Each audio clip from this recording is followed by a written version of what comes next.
نحمده ونصلي ونسلم على سيدنا ومولانا محمد رسوله النبي الأمين المكين الحنين الكريم الرؤوف الرحيم. أما بعد،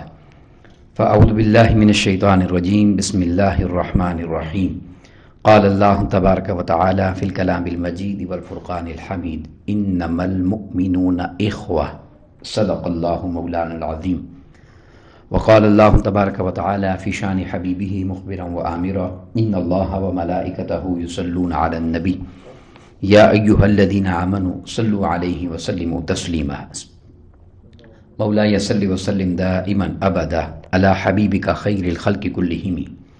محمد سيد الكونين والثقلين والفريقين من عرب ومن عجم. یا رب بالمصطفى بلغ مقاصدنا واغفر لنا ما مضى یا واسع الکرم.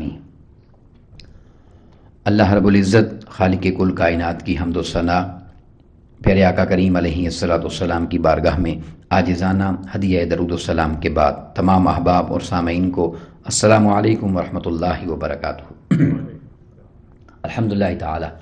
جمعۃ المبارک کی ان بابرکت ساعتوں میں ہم سب اللہ رب العزت کے فضل اور توفیق سے مل بیٹھے ہیں. دعا ہے کہ اللہ رب العزت اپنی رحمت پاک کے صدقے میں ہمیں اس دن کی برکات نصیب فرمائے اور اپنی خاص رحمت کے صدقے سے ہم سب کے گناہوں کی بخشش اور مغفرت فرمائے. آج کی اس مبارک نشست میں میں اسی مضمون کو آگے مکمل کرنا چاہ رہا ہوں جس پر ہم نے گفتگو پچھلے جمعۃ المبارک میں کی تھی، اور وہ اللہ رب العزت کی جو مخلوق ہے اس مخلوق کی خدمت کا اجر کیا ہے. میں نے آپ کے سامنے اس مضمون کی وضاحت کے لیے سورہ حجرات کی آیت مبارکہ نمبر 10 کا ابتدائی حصہ تلاوت کرنے کی سعادت حاصل کی، جس میں اللہ رب العزت نے ارشاد فرمایا: انما المؤمنون اخوہ، کہ حقیقت میں بات یہی ہے اگر تم اس کو سمجھ جاؤ کہ ہر ایمان والا آپس میں بھائی بھائی ہے. اب اس کیونکہ انما کلمہ حصر ہے، میں چند ایک حدیث جو کہ بیان کرنا چاہ رہا ہوں تو اس پر زیادہ بات تو نہیں کہنا چاہتا، مگر صرف یہ جملہ سمجھنا کافی ہے کہ اس لفظ کا جو انما ہے مطلب یہ ہے ایمان اس وقت تک مکمل نہیں ہوتا جب تک ہر صاحب ایمان کو اپنا بھائی نہ سمجھا جائے. ہر ایمان والے کو جب تک بھائی نہیں سمجھیں گے اس وقت تک ایمان کامل نہیں ہوتا، کمزور رہتا ہے. ایمان کی تکمیل تبھی ہوتی ہے کہ ہر مومن کو اپنے بھائی جیسا سمجھا جائے. یہ ہے اس دین اسلام کا حسن اور دین کی تعلیمات. اب یہ جو آیت کریمہ ہے اس پر ہم نے جو مضمون پچھلے نشست میں ہم نے شروع کیا تھا اس پر جو اگلی آیت حدیث پاک میں آپ کے ساتھ آج شیئر کرنا چاہ رہا ہوں، جسے امام طبرانی نے معجم الاوسط میں بیان فرمایا اور امام حیثمی نے بھی اس کو روایت فرمایا، امام منذری نے بھی اس کو روایت فرمایا. اور حدیث پاک یہ ہے کہ ان ابن عباس رضی اللہ عنہما قال، حضرت عبداللہ ابن عباس رضی اللہ عنہما روایت کرتے ہیں، قال رسول اللہ صلی اللہ علیہ وسلم، کہ آقا کریم علیہ السلام نے ارشاد فرمایا: ان احب الاعمال الی اللہ بعد الفرائض. اللہ رب العزت کی طرف سے جو ہم پر فرائض ہیں جن کی ادائیگی ہم نے کرنی ہے، فرماتے ہیں کہ فرائض کے بعد اللہ رب العزت کی بارگاہ میں محبوب ترین عمل احب الاعمالی، جسے اللہ رب العزت زیادہ پسند فرماتا ہے، فرض کی ادائیگی کے بعد اس کی بارگاہ میں سب سے محبوب ترین عمل کون سا ہے؟ فرمایا: ان احب الاعمال الی اللہ بعد الفرائض ادخال السرور علی المسلم. کسی مسلمان کی خوشی کا سامان کرنا، کوئی ایسا کام کرنا جس سے کسی مسلمان کو خوشی نصیب ہو جائے، کسی مسلمان کے لیے آسانی کر دینا، اس کی مشکل کو دور کر دینا، اس کے مسئلے کو حل کر دینا، اس کی ہیلپ کر دینا، اس کے کام آ جانا، اس طرح کسی مسلمان کی خدمت کرنا کہ وہ خوش ہو جائے. تو آقا علیہ الصلوۃ والسلام نے ارشاد فرمایا فرائض کی ادائیگی کے بعد اللہ کی بارگاہ میں سب سے محبوب ترین عمل یہی ہے. کتنا اللہ رب العزت نے اس دین میں لوگوں کی خدمت کو اور بالخصوص مسلمانوں کی خدمت کو، ان کے کام آنے کو اتنا محبوب ترین عمل فرمایا کہ فرائض کی ادائیگی کے بعد اس کو لازم رکھا، اس سے محبوب ترین رکھا. اور یہ اللہ رب العزت کی بارگاہ میں عمل کس طرح محبوب ہوتا ہے اور کتنا مقبول ہوتا ہے اور اللہ رب العزت اس پر کتنا عطا فرماتا ہے، ذرا یہ اس کو دیکھیے. یہ حدیث پاک اس حدیث پاک سے حضرت جعفر بن محمد اپنے والد گرامی اور اپنے دادا جان سے مرفوعاً اس حدیث پاک کو روایت کرتے ہیں. فرمایا آقا علیہ السلام نے ما من مؤمن، جب بھی کوئی مومن بندہ ادخل سرورا الی خلق اللہ من ذلک السرور ملکن، جب بھی کوئی بندہ کسی شخص کو اس انداز سے خوش کرتا ہے یا اس کی خدمت اس انداز سے کرتا ہے اللہ کی رضا کے لیے کہ وہ اس سے خوش ہو جائے، تو اللہ رب العزت اس کے ذالک السرور، وہ جو خوشی اس کو ملتی ہے اس کے صدقے میں اللہ رب العزت ملکن ایک فرشتے کو پیدا فرماتا ہے. آپ اپنے کسی بھائی کی خدمت کرتے ہیں، اس کے کام آ جاتے ہیں. فرمایا کہ ما من مؤمن ادخل سرورا، جب بھی کوئی مسلمان کسی کی خوشی کا سامان کرتا ہے، الا خلق اللہ من ذلک السرور، الا خلق اللہ من ذلک السرور، اللہ تبارک و تعالی اس خوشی سے تخلیق فرماتا ہے ملکن ایک فرشتے کو، یعنی اس کے بدلے میں اللہ رب العزت ایک فرشتے کو تخلیق فرماتا ہے، خلق فرماتا ہے. اور پھر ہوتا کیا ہے؟ فرمایا کہ یعبد اللہ، وہ فرشتہ اللہ رب العزت کی عبادت کرتا ہے، اللہ کی عبادت میں مصروف ہو جاتا ہے. اور پھر فرمایا کہ وَيُمَجِّدُهُ، اور وہ اس کی عظمت کا ذکر کرتا ہے، اس کی بڑائی کو بیان کرتا ہے، یعنی اللہ رب العزت کی عبادت کرتا ہے، اس کی بڑائی بیان کرتا ہے. فرمایا کہ وَيُوَحِّدَهُ، اور اس کی توحید کا اعلان کرتا ہے، اظہار کرتا ہے. یہ وہ فرشتہ ہے جو کسی مسلمان کو خوش کرنے کی وجہ سے اللہ نے پیدا فرمایا ہے، اور وہ اللہ کی عبادت کرتا ہے، اللہ کی بزرگی بڑائی بیان کرتا ہے اور اللہ کی توحید بیان کرتا ہے. پھر فرمایا کہ فَإِذَا سَارَ الْمُؤْمِنُ فِي لَحَدِهِ، جب وہ بندہ جس نے کسی مسلمان کی خوشی کے لیے کوئی کام کیا تھا، کسی کے کام آ گیا تھا، کسی کی ہیلپ کی تھی، جب وہ بندہ مر کے اپنی قبر میں چلا جاتا ہے، یعنی وہ شخص جس نے نیکی کی، جس کی وجہ سے کوئی شخص خوش ہوا، اس خوشی سے اللہ نے فرشتہ پیدا فرمایا جو اللہ کی عبادت کرتا ہے، اللہ کی بڑائی بیان کرتا ہے، اس کی توحید بیان کرتا ہے. آقا علیہ السلام نے فرمایا فَإِذَا سَارَ الْمُؤْمِنُ فِي لَحَدِهِ، جب وہ بندہ جس نے کسی کے لیے کیا تھا کام وہ اپنی قبر میں پہنچتا ہے تو فرمایا أَتَاهُ السُّرُورُ الَّذِي أَدْخَلَهُ عَلَيْهِ، تو وہ سرور جو ہے، وہ خوشی، وہ بصورت فرشتہ یا کسی بھی صورت میں اس بندے کے پاس قبر میں آ جاتی ہے. وہ جس نے یہ کام کیا تھا، کسی کی مدد کی، کسی کی خدمت کی، کسی کے لیے کوئی ہیلپ کا کام کر دیا، کسی کے کام آ گیا، وہ آ جاتا ہے، وہ خوشی بس صورت فرشتہ. فیقول لہو، اور اس سے آ کر کہتی ہے، اس نیکی کرنے والے میت مرنے والے سے کہتا ہے اما تعرفنی، کیا تم مجھے پہچانتے ہو، میں کون ہوں؟ تو وہ جواب کیا دیتا ہے؟ فیقول لہو من انت، وہ اسے جواب دیتا ہے کہ نہیں میں تو نہیں جانتا آپ کون ہیں. یقیناً وہ اس کو نہیں پہچان سکتا کیونکہ اس کی جان پہچان اس کے ساتھ نہیں ہے. وہ اس سے کہتا ہے کہ بتاؤ، فیقول لہو من انت، کون ہو؟ فیقول، وہ کہتا ہے، وہ فرشتہ اس کو جواب دیتا ہے انا السرور الذی ادخلتنی علی فلان، میں وہ خوشی ہوں جس خوشی کو تم نے اپنے بھائی کے لیے پیدا کیا تھا، اپنے بھائی کی خوشی کا جو تم نے سامان کیا تھا یا تمہاری وجہ سے جو تمہارا بھائی خوش ہو گیا تھا، وہ خوشی ہوں میں جسے اللہ نے وجود دے دیا ہے. فرشتے کی صورت میں آپ تمہارے سامنے قبر میں آئی ہوئی ہوں میں. اور پھر کیا کہتا ہے وہ جو فرشتے کی صورت میں خوشی اس کے پاس پہنچی ہوتی ہے، وہ اس کو یہ کہتا ہے کہ ان الیوم، آج کے دن کے لیے، اونس وحشتک، میں تمہاری وحشت کو دور کرنے کے لیے آیا ہوں. یہ جو قبر میں تمہیں پریشانی ہے، اکیلا ہر کوئی چھوڑ کے تمہیں چلا گیا ہے، ہر طرف اندھیرا ہے، کوئی نظر آ نہیں رہا، کوئی مددگار دکھائی نہیں دیتا، میں وہ خوشی فرشتہ بن کے تمہارے پاس آ گئی ہوں جو تم نے کسی مسلمان کے لیے نیکی کی تھی، اللہ نے مجھے تمہارے پاس بھیج گیا ہے اور اس لیے بھیجا ہے ان الیوم اونس وحشتک، کہ میں تمہاری وحشت کو، تمہارے ڈرنے کو، تمہارے خوف کو تم سے دور کروں. اور پھر وہ خوشی اس سے یہ کہتی ہے کہ صرف یہ نہیں کہ اللہ نے مجھے اس لیے بھیجا ہے کہ میں تم سے تمہاری وحشت کو دور کروں گا، بلکہ فرمایا کہ اللہ رب العزت نے تمہاری اس نیکی کو اتنا پسند کیا ہے کہ فرمایا کہ وَأُلَقِّنُكَ حُجَّتَكَ، اور میں تمہاری حجت تمہیں تلقین کروں گا. اب تلقین کا مطلب کیا ہے؟ وہ فرشتوں نے جو تم سے سوال پوچھنے ہیں، اس سوالوں کے جواب میں تمہیں ہدایت دوں گا، تمہاری مدد کروں گا، وہ حجت تمہارے لیے پوری کروں گا، تمہیں پریشانی میں نہیں چھوڑوں گا آج میں. اور پھر اس کے بعد وہ یہ کہتا ہے کہ اب یہاں تک بھی بات نہیں رہی، فرمایا وَأُثَبِّتُكَ بِالْقَوْلِ الثَّابِتِ، اور قول ثابت کے ساتھ، جو سچا قول ہے، اچھا قول جس سے بخشش ہونی ہے، جو اللہ کی پہچان ہے، قبر کے سوالات کے جو جوابات ہیں، اس قول ثابت کے ساتھ تمہیں ثابت قدم رکھوں گا، تمہیں ڈگمگانے نہیں دوں گا. وہ خوشی اس کو یہ ساری باتیں کہہ رہی ہے. وَأَشْهَدُ بِكَ مَشْهَدَ الْقِيَامَةِ، اور صرف یہاں تک نہیں بلکہ ہوگا یہ کہ میں تمہیں یہاں سے لے کر قیامت کے دن بھی تمہارے ساتھ اس طرح رہوں گا کہ تمہارے اعمال کی گواہی دوں گا جا کر اللہ کی بارگاہ میں. اور پھر وہ یہ کہتا ہے، وہ خوشی جو ہے، وَأَشْفَعُ لَكَ مِن رَبِّكَ، اور میں اللہ رب العزت کی بارگاہ میں تمہارے لیے شفاعت کروں گا، اس سے ریکویسٹ کروں گا کہ وہ تم پر رحمت کرے، اس کی بارگاہ میں تمہارے لیے گزارش پیش کروں گا، اللہ رب العزت کے حضور تمہارے لیے سفارش کروں گا میں.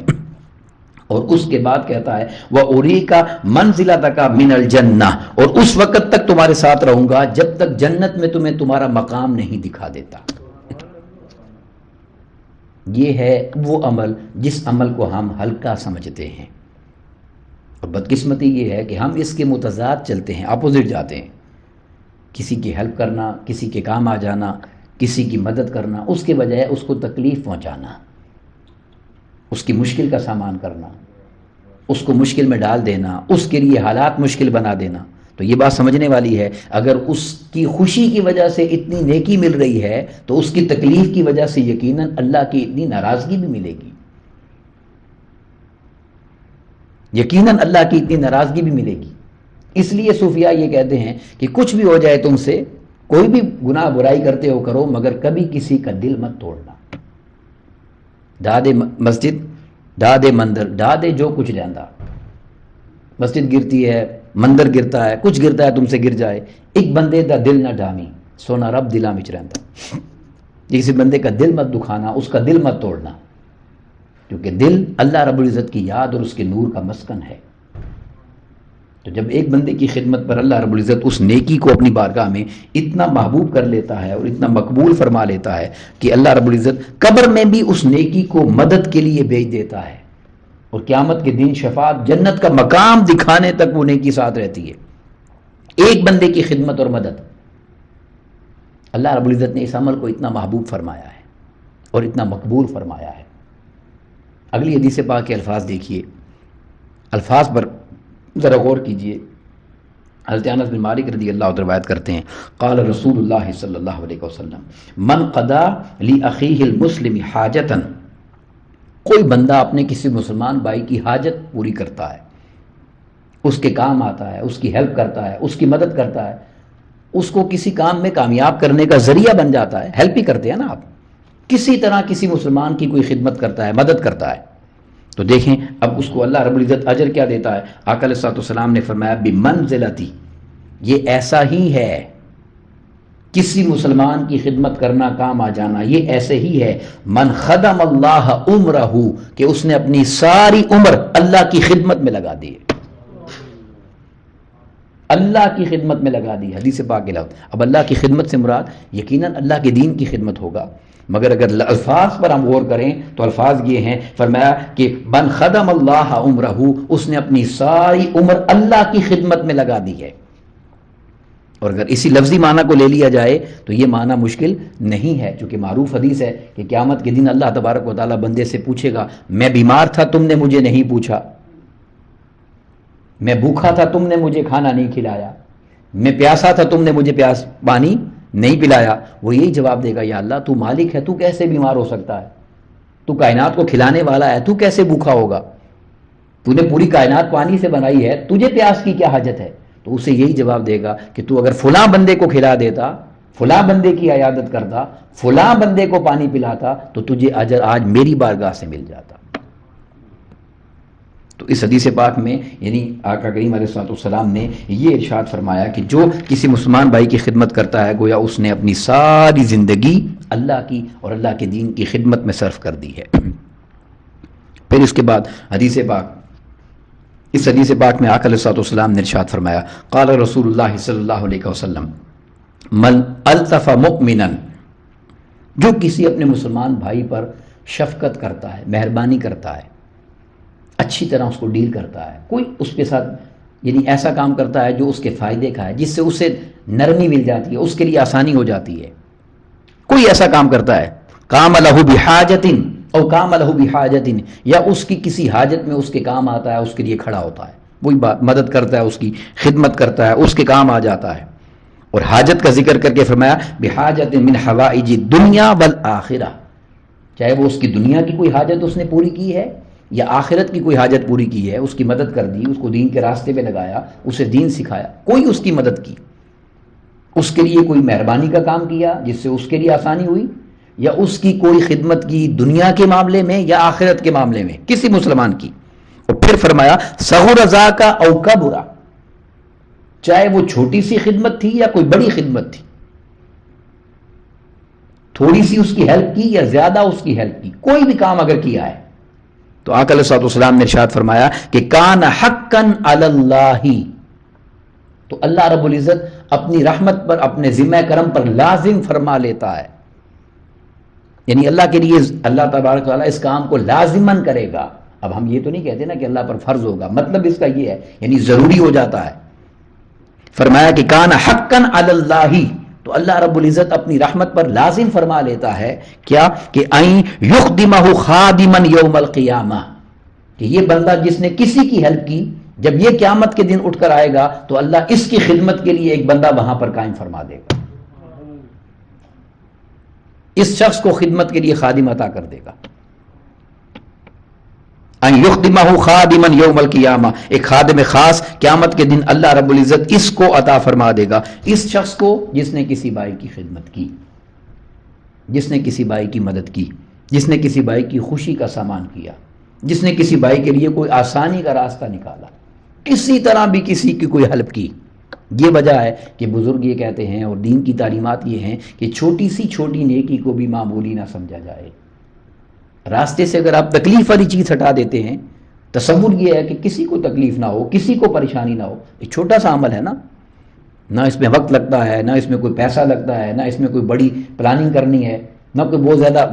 آپ نے کوشش کرنی ہے، صرف راستے سے تکلیف والی چیز کو ہٹانا ہے۔ آقا علیہ الصلوۃ والسلام نے اس کو بھی دین، ایمان اور اسلام اور مومن کی پہچان بیان فرمایا، اس لیے کہا چھوٹے سے چھوٹا عمل بھی اگر کسی بھائی کی خدمت کا، اس کی آسانی کا، اس کی مدد کا تم سے ہو جاتا ہے تو اللہ تبارک و تعالیٰ تمہارے اجر کو اپنے لیے لازم فرما دیتا ہے۔ پھر حدیث پاک دیکھیے، حضرت عبداللہ بن عمر رضی اللہ تعالیٰ اس کا روایت کرتے ہیں، ان رجلا جاء الی النبی صلی اللہ علیہ وسلم، ایک شخص آقا علیہ الصلوۃ والسلام کی بارگاہ میں حاضر ہوتا ہے، اور وہ آقا علیہ الصلوۃ والسلام کی بارگاہ میں آ کر سوال کرتا ہے، فقال یا رسول اللہ صلی اللہ علیہ وسلم، یا رسول اللہ صلی اللہ علیہ وسلم، ای الناس احب الی اللہ، لوگوں میں سے اللہ کا پسندیدہ بندہ کون سا ہے؟ پوری انسانیت میں سے اللہ کس بندے سے زیادہ پیار فرماتا ہے؟ کون سا بندہ اللہ کو زیادہ محبوب ہے، جس سے اللہ زیادہ محبت کرتا؟ ای الناس احب الی اللہ، کون سا بندہ ایسا ہے جس کو اللہ رب العزت زیادہ محبوب رکھتا ہے؟ اور پھر اس نے کہا ای الاعمال احب الی اللہ، اور اعمال میں سے کون سا عمل ہے جس عمل کو اللہ رب العزت زیادہ پسند فرماتا ہے؟ کون سا عمل ایسا ہے جسے اللہ رب العزت زیادہ پسند فرماتا ہے؟ تو آقا علیہ الصلوۃ والسلام نے اس کا جواب دیا، فقال رسول اللہ صلی اللہ علیہ وسلم احب الناس الی اللہ تعالی انفعهم للناس، بندوں میں سے اللہ کا سب سے پسندیدہ آدمی وہ ہے جو لوگوں کے لیے جتنا نفع بخش ہے، جو لوگوں کو جتنا فائدہ پہنچانے والا ہے، لوگوں کی جتنی ہیلپ کرنے والا ہے، جتنی زیادہ وہ لوگوں کی ہیلپ کرتا ہے اتنا اللہ اس کو اپنا محبوب بنا لیتا ہے، اتنا اللہ رب العزت کی بارگاہ میں قریب ہو جاتا ہے۔ اور پھر فرمایا کہ اب تم نے عمل کا پوچھا کہ عمل کون سا ہے، تو آقا علیہ الصلوۃ والسلام نے ارشاد فرمایا کہ اللہ رب العزت کی بارگاہ میں محبوب ترین عمل یہ ہے، وَأَحَبُّ الْأَعْمَالِ إِلَى اللَّهِ تَعَالَى سُرُورٌ تُدْخِلَهُ عَلَى مُسْلِمٍ، اللہ رب العزت کی بارگاہ میں اس کا پسندیدہ ترین عمل یہ ہے کہ تم کسی کی خوشی کا باعث بن جاؤ، تمہارے کسی کام کی وجہ سے کوئی خوش ہو جائے، تمہاری کسی ہیلپ سے، تمہاری کسی مدد سے، تمہارے کسی مشورے سے کوئی بندہ اگر خوش ہو جاتا ہے، اللہ رب العزت کی بارگاہ میں سب سے محبوب عمل یہی ہے۔ اب یہ جو فتویٰ ہے، یہ جو فرمان ہے، یہ کسی مولوی صاحب کا، کسی امام صاحب کا نہیں ہے، یہ آقا علیہ الصلوۃ والسلام سے صحابی نے پوچھا ہے۔ اور پھر آقا علیہ السلام نے اس کی آگے تشریح فرمائی کہ صرف یہ نہیں کہ تم کسی مسلمان کو خوش کرو، فرمایا اس کی تکلیف کو دور کرو، یا اس کا قرضہ ادا کر دو، یا اس کی بھوک کو مٹا دو۔ یہ عمل ایسا ہے کہ اللہ رب العزت کی بارگاہ میں یہ عمل محبوب ترین اعمال میں سے ہے۔ یعنی صحابی نے دو باتیں پوچھی، محبوب ترین بندہ کون ہے اور محبوب ترین عمل کیا ہے؟ ایک ہی جواب ہے کہ محبوب ترین بندہ وہ ہے جو لوگوں کے لیے زیادہ خدمت کرنے والا ہے، اور محبوب ترین عمل یہ ہے جس سے لوگ زیادہ خوش ہو جائیں۔ کسی کی ہیلپ کسی طرح بھی اگر کرتا ہے تو اللہ رب العزت اس کو اتنا ہی اجر عطا فرماتا ہے۔ اور پھر آقا علیہ السلام نے اس پر جو یعنی فتویٰ فرمایا ہے وہ ذرا توجہ طلب ہے سننے والا۔ آقا علیہ السلام نے ارشاد فرمایا کہ اگر ولو ان امشی مع اخ فی حاجت، اگر تم اپنے کسی بھائی کے ساتھ چلتے ہو اس کی کسی مدد کے لیے، کسی کام کے لیے، اپنے کسی بھائی کے ساتھ اگر تم چلتے ہو، تو آقا علیہ السلام نے فرمایا احب الیہ، اپنے کسی بھائی کے کام کے لیے اس کے ساتھ چلنا یہ مجھے اس سے زیادہ پسند ہے من ان اعتکف فی ھذا المسجد، یعنی مسجد المدینہ شہرا، کسی بھائی کے ساتھ ایک کام کے لیے چلنا مجھے مسجد نبوی میں 1 مہینہ اعتکاف بیٹھنے سے زیادہ پسند ہے، کہ میں 1 مہینہ مسجد نبوی میں اعتکاف بیٹھوں، اس سے زیادہ یہ عمل پسند ہے کہ میں کسی کی مدد کے لیے اس کے ساتھ چلوں۔ کیوں؟ کہ یہ وہ عمل ہے جو اللہ کی بارگاہ میں محبوب ترین عمل ہے، یہ وہ عمل ہے جو اللہ کی بارگاہ میں زیادہ قبولیت والا عمل ہے، اس عمل پر اللہ رب العزت زیادہ خوش ہوتا ہے، اس عمل پر اللہ رب العزت زیادہ عطا فرماتا ہے۔ آج امت مسلمہ اگر پوری دنیا میں رسوا ہے، یا اس امت کو وہ مقام نہیں مل رہا جس پر یہ قائم تھی یا جو اس کا ہونا چاہیے تھا، تو کمزوری یہ ہے کہ ہم نے دین کی اصل کو اور اصل تعلیمات کو بلایا ہوا ہے۔ آپ دیکھیں، بڑی معذرت کے ساتھ اس بات کو سمجھنے کی ضرورت ہے، کسی شخص سے بھی پوچھیں نا اگر کہ دین کیا ہے یا دین میں نیک اعمال کیا ہیں، تو پوری فہرست نماز، روزہ، حج، زکوٰۃ کی بنا کے ایک شخص آپ کے سامنے رکھ دے گا۔ یہ سب دین کے اعمال ہیں، مگر یہ وہ پورشن ہے جو حقوق اللہ سے تعلق رکھتا ہے۔ ایک بڑا پورشن جس کو ہم نے سکپ کیا ہوا ہے وہ حقوق العباد کا ہے، اور اس کی اگر آپ پرسنٹیج نکالیں تو 24 گھنٹے میں، ایک دن کے 24 گھنٹے میں ہمیں اللہ نے صرف 5 نمازیں پڑھنے کے لیے دی ہیں۔ 5 نمازیں اگر ان کی پوری اگر آپ آرام سے سکون سے بھی پڑھیں تو 5 نمازیں پوری پڑھنے میں 1 گھنٹہ لگ جائے گا۔ 5 نمازوں کا وقت اگر صبح کی نماز کا، ظہر کا، عصر، مغرب، عشاء کا نکالیں تو باقی 23 گھنٹے ہم نے کیا کرنا ہے؟ باقی 23 گھنٹے اس مخلوق کے ساتھ گزارنے ہیں جو مخلوق اللہ نے پیدا فرمائی ہے۔ جتنا اس کے ساتھ معاملہ بہتر ہوتا چلا جائے گا اتنا ہی دین سنورتا چلا جائے گا۔ اور بزرگان دین بیان کرتے ہیں، صوفیاء نے بیان کیا، صحابہ کرام تابعین نے بیان کیا کہ حقوق اللہ جو ہیں اللہ رب العزت نے ان کی قبولیت کا دار و مدار حقوق العباد پر رکھا ہوا ہے۔ جتنا کسی کے حقوق العباد، لوگوں کے ساتھ معاملات، ڈیلنگ اچھی ہو جائے گی، اللہ اس کے اعمال کو اتنا ہی اعلیٰ مقام پر اپنی بارگاہ میں شرف قبولیت عطا فرمائے گا۔ یہ وجہ ہے کہ اس نے ہر عمل ہمیں گن کے دیا۔ 5 نمازیں پڑھنی ہیں، 1 مہینے کے روزے رکھنے ہیں، سال بعد گن کے زکوٰۃ دینی ہے، زندگی میں 1 حج کرنا ہے، ہر عمل اس نے گن کے دیا ہے۔ مگر قیامت کے دن کوئی عمل بھی گن کے نہیں لے گا وہ۔ انصاف تو یہی ہے نا کہ 5 نمازیں پوری زندگی کی جو ہیں ان کو کاؤنٹ کیا جائے اور گن دیا جائے کتنی پڑھی ہیں اور کتنی مس ہو گئیں۔ ایسا نہیں ہوگا۔ کتنے روزے رکھے، کتنے مس ہوئے، ایسا نہیں ہوگا۔ جتنی نمازیں پڑھی ہوں گی، جتنے روزے پڑے ہوں گے، ان کو ویٹ کیا جائے گا، تولا جائے گا۔ اس کا تول اگر بڑھے گا تو اس حدیث پاک سے بڑھے گا۔ آقا علیہ السلام نے فرمایا کہ میزان میں حسن اخلاق سے زیادہ وزنی چیز کوئی بھی نہیں ہے۔ اب نماز روزہ بھی نہیں ہے، کیوں؟ وہ اسی کے صدقے قبول ہونا ہے۔ جتنا انسان اپنی ڈیلنگ کو بہتر کرتا چلا جائے گا، اللہ رب العزت اس کے کمزور عمل کو بھی اپنی بارگاہ میں محبوب کر کے قبول کرتا چلا جائے گا۔ ضرورت ہے کہ میں اور آپ اپنی زندگی کو اس انداز سے سمجھیں اور اس انداز سے دیکھیں کہ جہاں پر بھی کمزوری ہے، جہاں پر بھی کمی ہے، اس کو پورا کرنے کی کوشش کریں،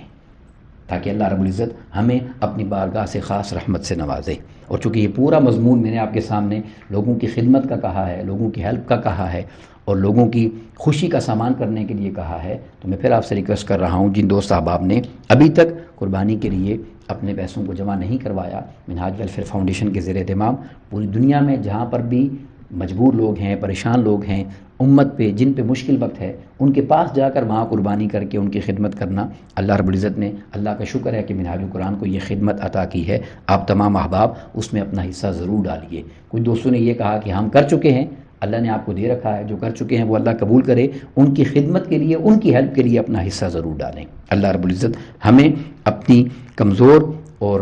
مجبور عوام کی اور مخلوق کی خدمت کرنے کی توفیق عطا فرمائے۔ وما علینا الا البلاغ۔ السلام علیکم ورحمۃ اللہ وبرکاتہ۔